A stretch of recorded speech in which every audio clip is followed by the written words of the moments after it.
Hello everyone, I'm Trent Loos. Welcome to Loose Trails and Tales. We take an extended look at the people and the places in rural America. I've brought my enforcer, Damien. Loose Trails and Tales made possible by Alltech. More information about the Alltech Global 500 Beef and Dairy Summit is online, or just stick around. We're going to talk to you from Dublin in a minute. Alltech.com to follow the proceedings. Superior Livestock Auction continuing to sell cattle. Get more information about the upcoming sales on the internet, www.superiorlivestock.com. The All-American Beef Battalion continue to say thank you to our nation's soldiers, sailors, Marines, Coast Guardians. Make your contribution to keep the endeavor at stakesfortroops.com. And Damien O'Reilly, Trent Loos's favorite destination in the nation is Ireland and Dublin. And in particular, Ballsbridge here in Dublin. Ballsbridge. I don't know what you said, and I didn't like the way you said it. Medora, North Dakota, on the web, medorand.com. I was excited to see you. The first person I thought of when I knew I was going to Ireland was you. Well, it was That's great. Strange. It was great to see you here, Trent. Great to see the big hat arriving here. We don't see too many of them around here. I noticed because every single the chef over here at the meal just about took me down and robbed me. He wanted it. Well, you've been the focus of attention here for quite a lot of people with cameras, and I think if you took a walk outside, although it's raining here at this every time of day. the year, as it does, even you with your hat would stand out. We carry umbrellas or brollies around here to keep the old head warm. But it's good to see you, and I'm very proud to, I suppose, see the likes of you and other fellow journalists and farmers from around the world here in Ireland, because this is the centre of the universe when it comes to food production. Did you know that, Trent? I'm learning fast. Yeah, I'll be honest with you. First of all, you would do farm broadcasting here in Ireland, and I'm majorly impressed with the farms and the commitment to agriculture in Ireland, because as you know, I've not been a big fan of European food policies, but Ireland to me just kind of separates itself. We are, it's a stereotype maybe that some people, probably don't like. The free-thinking liberals mightn't like, who want Ireland's kind of reputation to not be looked upon as a country of drunks and farmers and all of that. But we are an agriculture nation. We have... I thought you were going to be in trouble there for a minute, not a bunch of drunks and farmers, but we are. Well, we are not we enjoy a drink, all right, but we're no different to any other country. And, of course, we're the home of Guinness and Jameson whiskey and all of that as well. And, of course, that contributes to our food and drinks exports, which I'll come back to in a moment. But just to give your listeners a picture of this country of ours when it comes to farming, we have about 4.5 million people in the Republic of Ireland. That's our population. But our farmers produce enough food to feed 40 million people every year. We have about and it's not a big country geographically. No, it's quite a small country. It would be a very, very small corner of some of the states in the U.S., particularly along the East Coast. Right. So we're not before the famine, and of course after the famine, a lot of people left this country and went across to you guys. Made us what we are today. But we had 12 million people in this country, so the devastation of the famine 160 years ago. There was 12 million people here at that time. Yes. I did not know that. Yes, and a lot of people died and a lot of people emigrated. So, we've never really regained that. And where we're sitting now in Dublin, which is one of the smallest counties of the 32 in Ireland, including Northern Ireland, 1 to 2 million people live, in the commuter belt within, I suppose, driving distance, a half an hour of Dublin city centre where we are now, and the rest of the country is where the other half lives. So it's very rural, and in that rural area, agriculture is what it's all about.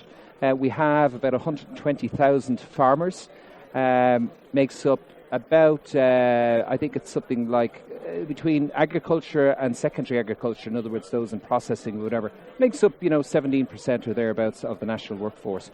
But ironically, that's the same as ours. Yeah. And dwindling each year. Farmers get bigger. Older farmers have no one to pass the farms on to. But maybe that's changing a little bit because agriculture is going well. We have 120,000 farmers. The vast, vast majority of them are beef producers. We export 90% of the beef we produce in this country. We've 1 million suckler cows. That's decreasing a little bit. Yeah, sucker cows or yes, cow-cow. And we have about another 1 million dairy cows. So it's 50-50. But the suckler farmers are not happy. They reckon they're not getting enough money for their beef, and that's always been the case. There's always been this battle between farmers and the factories over what they get paid. But it's got to the point now, at this stage, where a lot of guys are getting out, and there's a fear that the suckler herd, the cow-calf herd, is going to reduce. And that's terrible for a country, as I said, that's so renowned for its beef production, exporting 90% of what we produce around the world. We are the largest exporters of beef in the Northern Hemisphere. So for a small country, that's not bad. Tell me how someone with 20 cows, that's the average beef herd size in Ireland, makes a living. They earn about €15,000 or a little less than $20,000 a year from their enterprises on average. About 80% of our beef farmers, they're thereabouts. It's hard to know, but in and around 80%, anywhere between 60 and 90%, let's say, of our beef farmers depend on some other form of income. It could be the spouse bringing in an income. It could be them working part-time, because beef production is not labour-intensive when you've 20 suckler cows, and especially in Ireland, where we only house them for about 3 or 4 months of the year. That's during the winter, when you just feed them twice a day, and during the summer you just go out and count them once every 2 days. And it's not hard to count to 20. No, it's not, but of course they have a lot of runners coming after them as well, or a lot of calves. But you're making me laugh now saying that. Yes, it's not hard to count to 20. Seriously, but that's the do thing you really too. have to even count When them? I was a little boy going to my dozen. uncle's farm, that was the big job every day, is to go out and count the cattle, and if they were all there, everything was okay. But it means it gives an opportunity to those farmers to go and work somewhere else, and a lot of them actually were employed in the building trade in this country, which went belly up, as you know, and in 2008, when Lehman Brothers, over where you are, went belly up, and when the whole European economy fell apart and we got worst hit because we were so dependent on construction. So get back to your point. How do they make money? You're going to like this. How do one, they make Trent. a living? You're going to enjoy this. Oh, I'm going to love it. You're going to walk right into my trap. I spoke Go. to one of the country's top beef producers a couple of weeks ago. He's written a fantastic book. You'd love it. Himself and his wife trying to bridge the gap, like you do in this program, between urban and rural. And it's called A Year on Our Farm. And it's really well done. It's a calendar, I suppose, year of what goes on in a farm. And it's explained to urbanites, what we do, why we do it, how we care for our animals, so on and so forth. And he did a wonderful exercise, and he's a top producer now, this guy. He is a top producer. He did a wonderful exercise where he calculated how much it costs him to rear his animal from calf to beef. In other words, from mate to plate. And what it cost him far outweighed what he actually got paid in the factory for that animal at the end of the day. So he would be out of business if it wasn't for the single farm payment, which is a subsidy. Or as farmers like to call it, a food or farm support, to help them produce food and sell it to us in the shops at an affordable level. That's the argument that they would make. And there's 14 million farmers around Europe, and they all receive a subsidy, as you call it. In Ireland, 1.3 billion euros comes into Irish farms every year from Brussels, which is, I suppose, the centre of European bureaucracy. And to earn that money, a lot of farmers, all farmers, have to comply with very, very strict regulations and bureaucracy to do with animal husbandry, to do with the environment, to do with nitrates, and so on and so forth. And if they comply with all the rules and regulations laid down by Europe when it comes to food safety and traceability and all that, they get their check in the post, as it's called. And that is what is keeping beef farming alive in this country. Is there any movement to go away from it? There would be no beef farmers. Is there any movement to go away from the subsidy? Well, I have yet to come across a farmer who says, I love subsidies, because, they're proud people, and it's a dent in their pride to think that they're getting this support, as if, they weren't working and are getting this handout. They don't like it. Farmers would far prefer to get up every day, work hard as they do, care for their animals as best they can, sell them in the mart or in the factory, and come home and have a profit from selling that animal, having looked after it from its birth for the next 2 years. But it's impossible to do, no matter what they do to try and produce the best animal and get the best price for it. It's just not enough.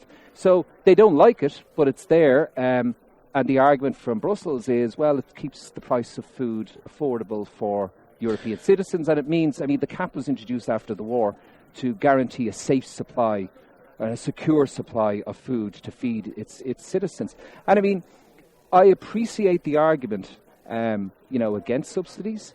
And there's certainly a move away from subsidising farming. Of that there is no doubt. And there will be a time in my lifetime where farmers will have to sail off into the sunset on their own without the stabilisers on. It used to make up well over 50% of the European annual budget subsidies. It's now down at something below 40% and decreasing all the time. And the latest round, which was agreed earlier this summer, will see farmers from next year on receive less. So, where are they going to make up the difference? And we've already seen multiple thousands of European farmers get out of the business with the latest regulations, particularly in the pork sector. Mm-hmm. I want to get to something else. We only have 2 minutes. I lined up an interview for you with a great beef producer from Kansas, and he said in the interview all you wanted to do was argue with him that Irish beef was better. What's that about? No, I didn't. But, I mean, we all support our own, don't we? But our beef is good. We have a grass-based system. As you saw, when you travel around the country, we have cows lying in the fields, chewing their cuds, chatting to each other almost, admiring themselves in the Are you an animal rights activist? Am I an animal? No, I'm not. But they... you sounded like it. No, it's just that we have this... we pride ourselves on Ireland, the food Ireland, and we pride ourselves on everything green. And it's because we are a green country, and we're very lucky, as I said, in Europe, that our animals, can go out and eat grass. It's the most natural thing. And in the wintertime, we put them in and they eat grass. What makes sense the most natural thing? Well, that they're outdoors. Corn is grass. Yeah, okay, but they're outdoors. They're free to roam. They're keeping farmers. Part of the other job that farmers have, they're custodians of the countryside. And a lot of urbanites don't appreciate that. It's their job to keep places looking well for tourists like you, and we depend so much on Americans and people from Australia and New Zealand coming over here to our country. We depend so much on you guys coming over with your well-earned dollars, spending it here. And if the countryside was in a mess and farmers didn't care for it, well, you wouldn't come back. You're really just an ambassador for the country, aren't you? Of course I am. A recruiter. This is the year of the gathering, and we brought in... My taxi driver told me about that today. Yes, and it's a way... And listen, do you know what the gathering is about? After he scolded me. Do you know what the gathering is about? It's about bringing Irish descent back. It's about bringing anybody with any money in here to spend as much as you can and try and help us get back on our feet again, because we are broke and we're still broke. Socialism's working well, isn't it? That'll do it. Only for our farmers. I don't know where we would be. Yeah, absolutely. I've had a blast in Ireland. We'll continue to do so. Damien, it's always a pleasure. Sláinte. Good to see you. You're behind, by the way. Loose Trails and Tales, the program. Always remember, be gentle. Stay firm.